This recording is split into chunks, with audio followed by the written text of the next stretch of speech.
हा संघर्ष आज एका घटनेने किंवा एका आंदोलनाने संपत नाही, तर हा संघर्ष आपल्याला सतत चालू ठेवावा लागणार आहे.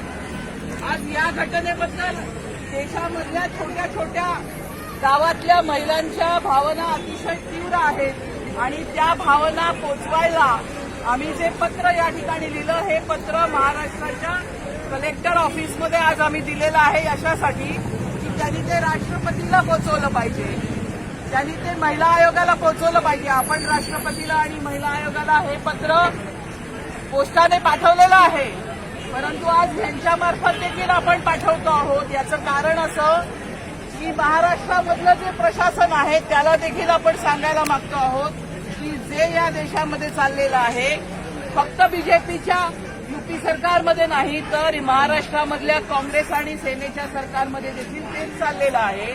तर याच्या विरोधामध्ये आपल्याला लढा तीव्र करावा लागेल. आज टीव्ही चॅनलवरती आपण बघतो की त्या पोलिसांच्या वरती ज्या पद्धतीने त्या पत्रकार प्रश्न विचारत आहेत, त्यामुळे आपल्याला कधी कधी असं वाटतं की राज्य किंवा हा गुन्हा फक्त पोलिसांचा आहे. नाही, त्याच्या पाठीमागे तिथले डिस्ट्रिक्ट मॅजिस्ट्रेट डीएम आणि त्याच्या पाठीमागे योगी आणि त्याच्या पाठीमागे मोदी, ज्यांनी आपल्याला या ठिकाणी घोषणा दिल्या मोठ्या बेटी बचावच्या, ते आज बेटीचं भक्षण करण्यासाठी आज या देशामध्ये उतरलेले जे आहेत लोक, त्यांच्या बाजूने उभे आहेत, त्यांना संरक्षण देत आहेत, त्यांच्या विरुद्ध कायदा वापरत नाही आहेत. ही अतिशय भयानक परिस्थिती आहे. पण लक्षात घ्या की फक्त एका घटनेच्या बद्दल आपण जे बोलतो आहोत, ह्या घटनेपुरतं हा सगळा अन्याय मर्यादित नाही. आपल्याला जे करायचं आहे ते हे करायचं आहे की तो जो डीएम त्या ठिकाणी बसलेला आहे, त्या डीएमच्या जागी आपल्या महिला वेगवेगळ्या ठिकाणी जे डिस्ट्रिक्ट कलेक्टर आहेत, मॅजिस्ट्रेट आहेत, डीएम आहेत,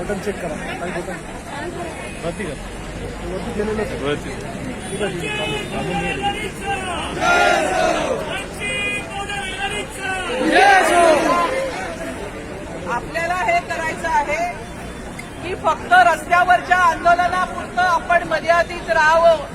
अशा प्रकारचं राज्य या ठिकाणी चालवलं जातं आहे की आपण फक्त त्यांनी घटना कराव्यात आणि आपण त्याच्या विरुद्ध मोर्चे आणि आंदोलनं करावी. इथे आपलं राजकारण संपत नाही. वंचित बहुजनांचं जे राजकारण आहे, तर आपल्या महिला त्या पोलीस ठाण्याच्या अंमलदार झाल्या पाहिजेत, डीएम झाल्या पाहिजेत, मुख्यमंत्री झाल्या पाहिजेत. तोपर्यंत हा आपला लढा संपत नाही आणि म्हणून आपण लक्षात घेतलं पाहिजे जे बाबासाहेबांचं संविधान राबवायचं आहे ते राबवण्यासाठी आज ज्यांच्या हातामध्ये सत्ता गेलेली आहे ती योग्य माणसं नाहीत. त्या योग्य माणसांच्या पर्यंत आपल्याला ही सत्ता पोचवली पाहिजे, तेव्हाच आपल्या महिला या देशामध्ये सुरक्षित होतील आणि आपल्या संविधानाचा जो कायदा आहे तो या देशामध्ये राबवला जाईल. हे आपलं अंतिम ध्येय आहे.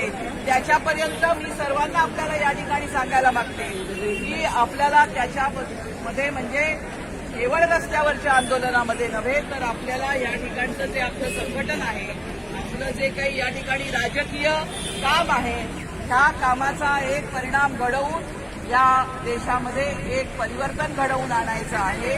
आणि त्यासाठी मी असं मानते की तुम्ही सर्वजण या ठिकाणी जमलेले जे आहेत, अतिशय संताप आपण व्यक्त केलेला आहे, आपण अतिशय चांगलं आंदोलन केलेलं आहे. मुंबईच्या वेगवेगळ्या भागामधून जे आपले कार्यकर्ते या ठिकाणी आलेले आहेत त्या सर्वांचं मी अभिनंदन करते की आपण आंदोलन यशस्वी केलेलं आहे. परंतु आपला लढा प्रदीर्घ आहे.